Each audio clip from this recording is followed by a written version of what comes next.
Una derecha que estaba realmente en difíciles circunstancias en el último tiempo. Es una derecha que ha resucitado con este golpe.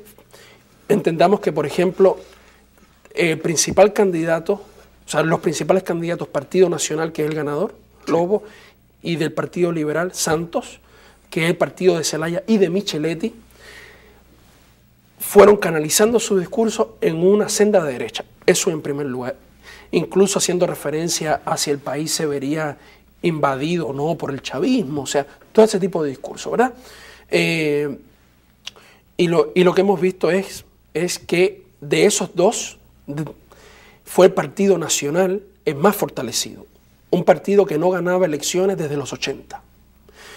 Es interesante también ver que desde el 93 hasta acá, el Partido Liberal era el partido victorioso sistemáticamente en todas las elecciones presidenciales. Y el Partido Liberal se ha derrumbado a un 38%. El Partido Nacional ha subido en un 38% su votación, ha tenido un crecimiento, pero lo más preocupante a lo interno de Honduras es el nivel de abstencionismo y de no participación. ¿Cuánto anduvo la abstención? Solamente los votos blancos y nulos están en torno al 6% de la votación, son 100.000 votos, es muchísimo. Pero lo que se estima es que la participación, aunque las autoridades digan otra cosa, no va a pasar de un 35-40%, lo cual es muy grave, muy serio. O sea, que estamos hablando de que el candidato ganador no va a ostentar más allá del 18 o 20% del universo electoral. Y entonces, si eso lo combinamos con lo que han dicho las candidaturas, fíjate que han dicho, han firmado antes de las elecciones un acuerdo de una ley para que se plantee una visión de país y un plan de nación para 2020.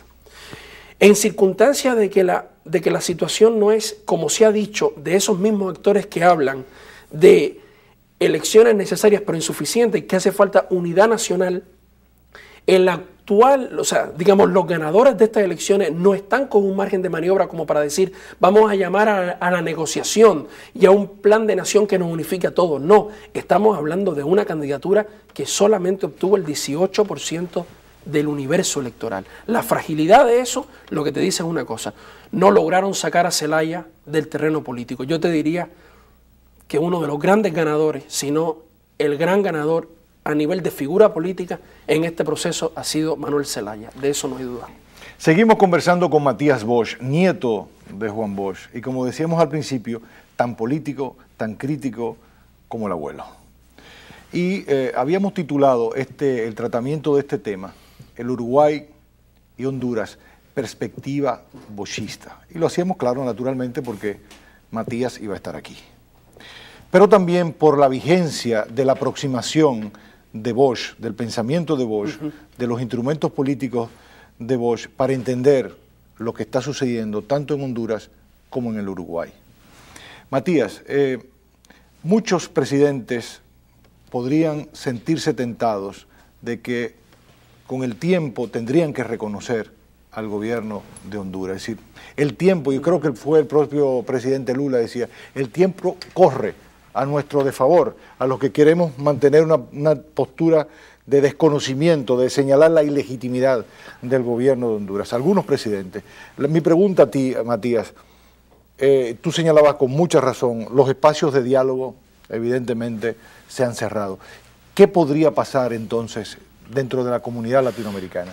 O sea, yo lo que expliqué es que no estamos ante la situación que se nos quiere como hacer ver de que las elecciones fueron un éxito, claro, ni que el gobierno está en capacidad de llamar pura y simplemente a un plan de nación y a un gobierno de unidad nacional, porque ¿sobre qué va a dialogar?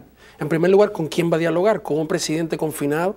¿Con un presidente que ha dicho yo no voy a aceptar la presidencia? Es decir, yo no voy a prestarme para validar esto. Mañana se vota en el Congreso. Hay analistas que han dicho que posiblemente van a votar en contra de que Zelaya vuelva. Saben además que Zelaya no va a volver. Pero además, ¿qué poder real, políticamente hablando, tiene el gobierno de Honduras? Me refiero al gobierno ganador de estas elecciones bien particulares, ¿verdad?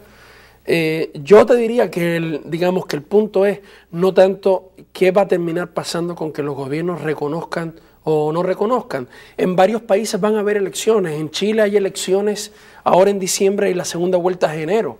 Y puede pasar que entre a gobernar la derecha. O sea, además de que puede pasar el tiempo, los gobiernos rotan. Yo te diría que sobre todo el punto es bajo qué condiciones los gobiernos progresistas de América Latina ven esto como una señal. Yo creo que eso es lo más preocupante. Pero una pregunta. Es decir, yo creo que la lucha no es por terminar, una cuestión de principio, una cuestión de valores fundamentales que se están defendiendo. Escenario. Yo creo que lo que se está defendiendo es, aquí está lanzada la posibilidad de que esto se valide a nivel internacional, una nueva andanada de golpes de Estado o de conspiraciones contra los gobiernos legítimos. Y yo creo que eso es lo más preocupante en términos de tiempo. Yo creo que la América Latina realmente está viviendo un momento muy tenso, muy tenso.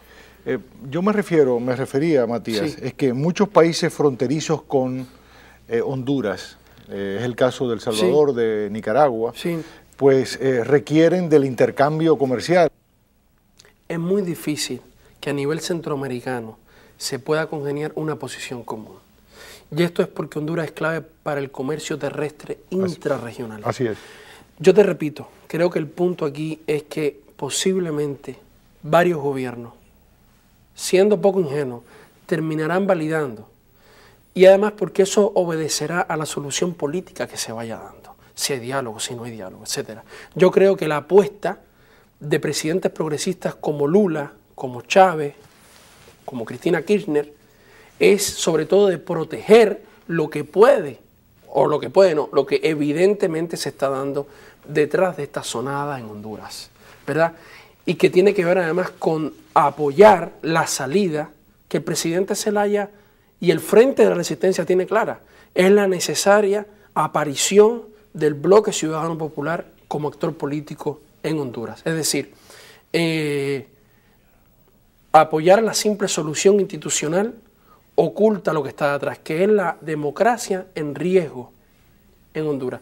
Finalmente, cualquier solución institucional podrá tener cualquier color político, ¿me explico? Aquí claramente tú tienes una definición ideológica en quienes están diciendo hay que defender la democracia y quienes están diciendo las elecciones pueden ser un paso necesario, no suficiente. Ahora lo importante es que se hermanen los hondureños.